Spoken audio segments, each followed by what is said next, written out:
Hello there, Photoshop friends. I'm Kara Plichinich, and welcome back to another fun, fast, and fabulous Photoshop tutorial.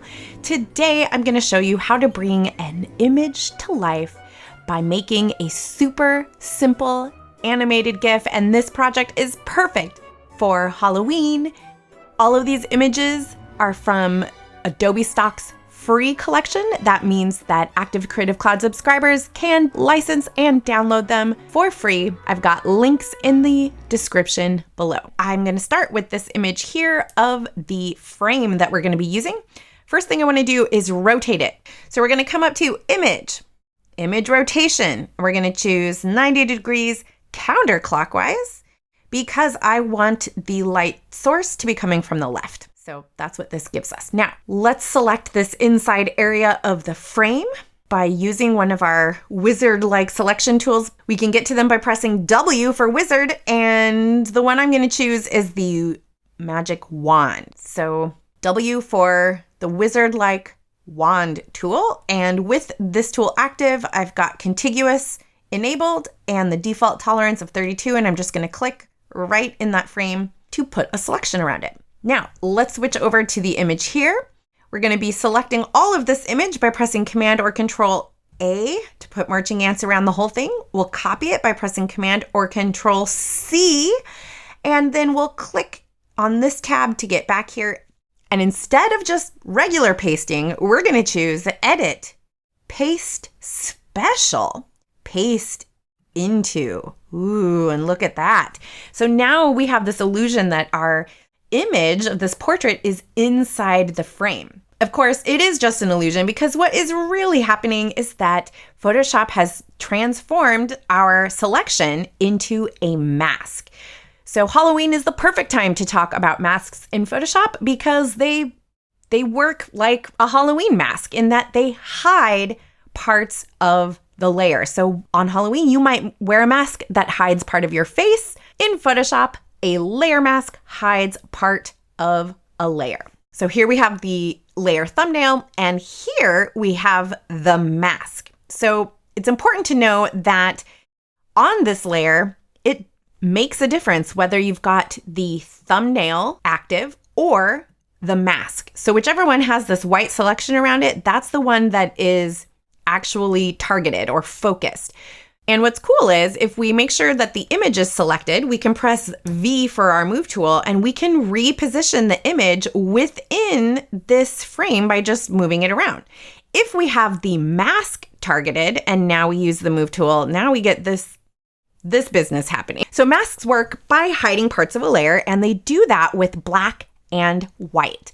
And I like to think of it like being in a room where the lights are off, so it's dark, but you have a flashlight that you can point at different things in the room that you want to see. So the black areas are where it's dark and we're not able to see this layer. The white area is like a flashlight that is shining light on the areas we want to see. So if I turn this mask off, if I just like pretend the mask isn't here by shift clicking on it, so we get a big X through it. Now we can see this is what the room looks like.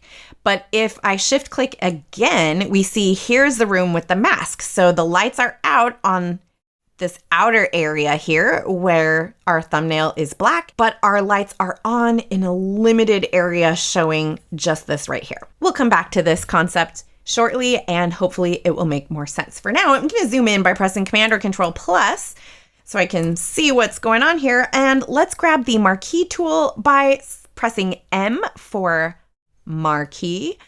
And I'm just going to click and drag a little rectangular shape here over the eyes in our portrait. And I want to make sure I'm not on the layer mask. I want to be on the actual layer.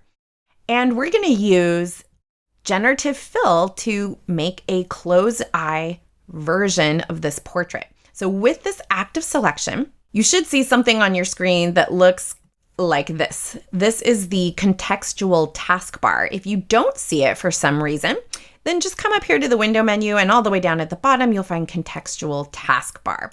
that will pop this open. Once you've got this on your screen, you can click the Generative Fill button, which gives you the opportunity to enter a prompt. So let's type closed smoky eyes, and we'll hit generate. So what is happening now is we can see Photoshop has created a new layer in the layers panel. It named it with whatever we typed for the prompt, and it's working on creating 3 variations that are going to live here in the properties panel. And here we go.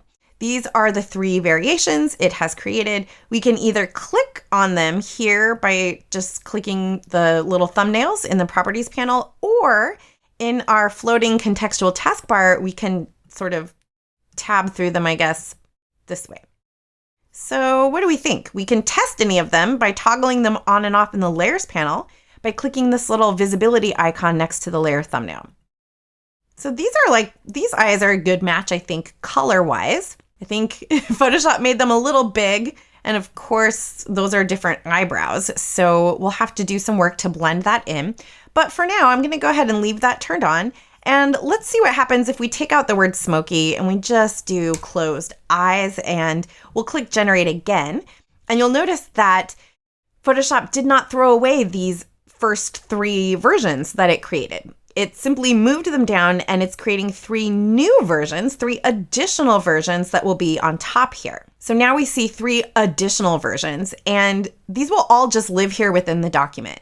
Within the properties panel, when we have this layer selected and we're not on the mask, but we're on the actual layer, then we'll see those things here in the properties panel. So just so you know, if we click over to the mask, it looks like we just lost all those generative versions, but we didn't lose them. We just have to make sure we're on the thumbnail. So they're here, and what's really neat is that if we click on one of these 3 versus one of these 3, you'll see that Photoshop even saves the prompt with the variation. So that can just be helpful for lots of reasons.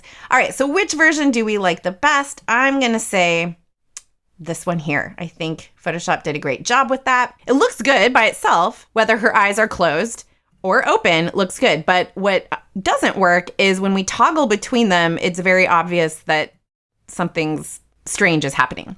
So what we need to do is blend in the generated eyes with her actual eyebrows and temple area here and bridge of her nose and all of that. So how are we going to do that? Let's zoom in a little bit more. So I'm pressing Command or Control plus to zoom in. Now, this is why this little floating taskbar kind of gets in my way. It cramps my style a bit. So if you want to close it, you can click the little 3 bars and choose hide bar. Or if you drag it someplace else, like I like mine up here and out of the way, you can pin it in that area also from this little 3-dot menu. So, and of course, if you close it and you need it back, you can always get it from the window menu. So I'm just going to move that out of the way. Now, here is where we need to make use of our mask. So we've zoomed in so we can see, and we've got this layer. We need to make it blend better. So I'm going to come over here, and in the layers panel, let's temporarily reduce the opacity to 50%, and I'll press V to grab the move tool. And I just want to see that the eyes are really positioned well. What we want to look for, one of the things we want to look for is that because we're going to be hiding her generated eyebrows, we want to make sure that the generated eyebrows are not showing up like down here, because then we get this area in between that ends up being a problem. So I'm just going to make sure that this is positioned in a place where the eyebrows aren't going to be an issue. And when we're happy with this, we can hit commit, and we'll bring the opacity back up to 100%.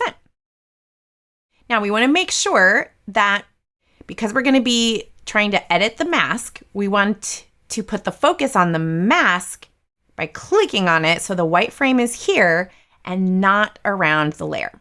Then we're going to grab our brush tool by pressing B for brush. We can come up here in the control panel. You can change the size up here if you want to. I'm going to keep my brush small at just 30 pixels and the hardness at 0. And because we want to turn the lights out on the generated eyebrows so we don't see them, we want black to be our active color here. So right now I've got white on top and black in back, so I can flip-flop those by pressing the X key on my keyboard to exchange them. And then I'm just going to paint over these eyebrows. So we bring back her actual eyebrows and we'll edit the bridge of her nose here. So we get that back. Blend in this temple area, any of this forehead business. And same thing over here, we're going to paint away the generated eyebrow to reveal her actual eyebrow. And this area here.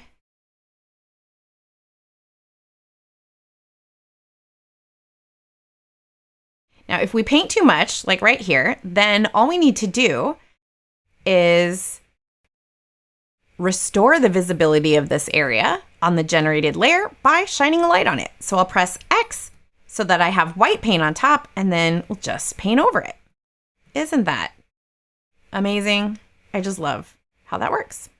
All right, so we do want to see some of this shadow area, so I'm gonna bring some of that back and maybe blend in some of this a bit.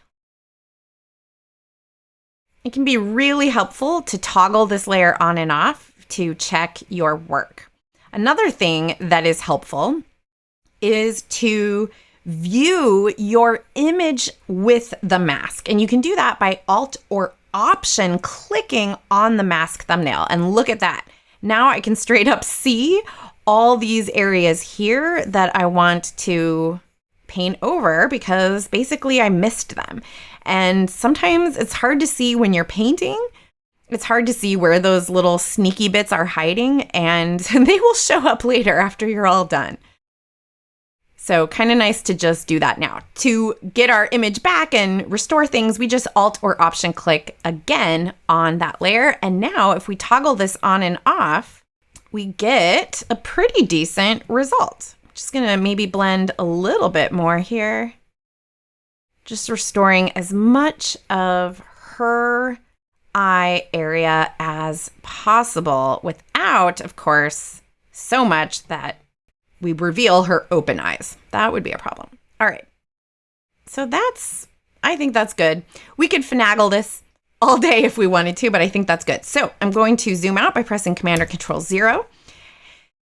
And this looks really good. Let's view it from here. Oh yeah, I dig it. So for now, let's toggle the visibility of the blink layer off so we don't see it. So her eyes appear open. Let's rename this layer by double clicking on the words here. And let's just call it blink and we'll press enter. Before we animate this, let's crop this into a size that is appropriate for animations, for animated GIFs. They're intended for the web, so we want to size it appropriately because this image is huge right now. So to do that, let's press C for the crop tool.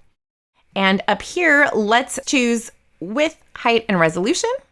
And we'll set the width and the height to 1500 pixels. We can leave resolution blank. And then we'll just adjust this crop so that we like how it looks. When you're happy with it, press enter or return and Command or Control and the number 0 to fit it back on our screen.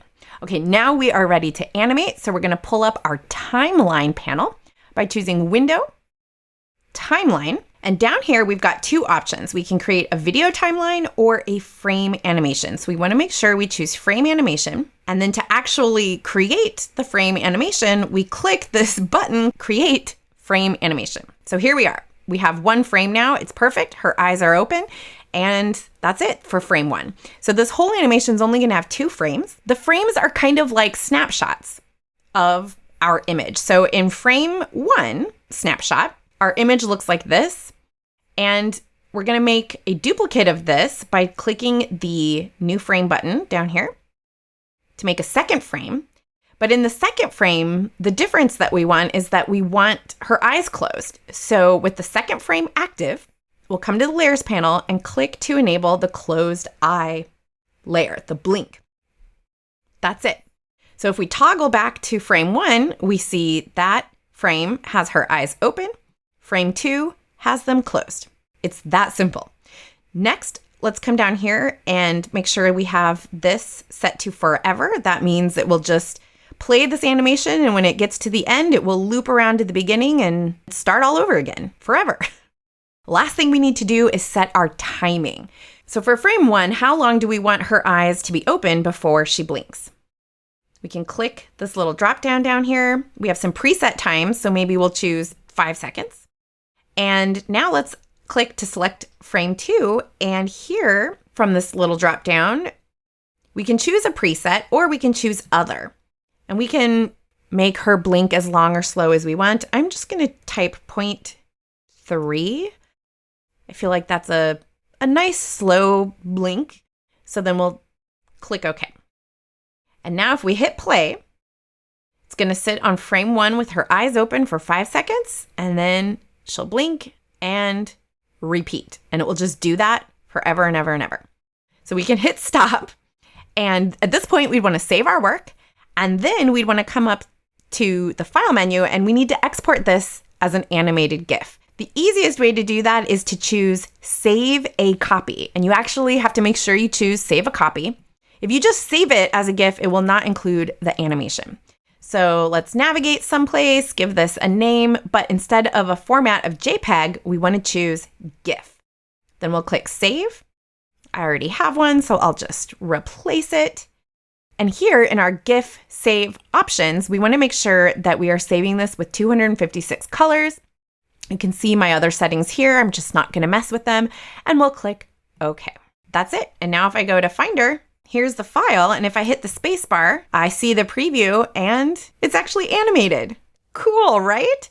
So that's all there is to it. There is so much potential with this project idea. Like, think of all the fun things that you could do and the way that you could play with this and the different directions you could take it in. So let me know how you plan to use it in the comments below. If you want to add some more texture or the cool vintage wallpaper I have in my sample image, that is linked in the description below as well. So have fun with this. Happy Halloween, be safe, and until next time, happy Photoshopping.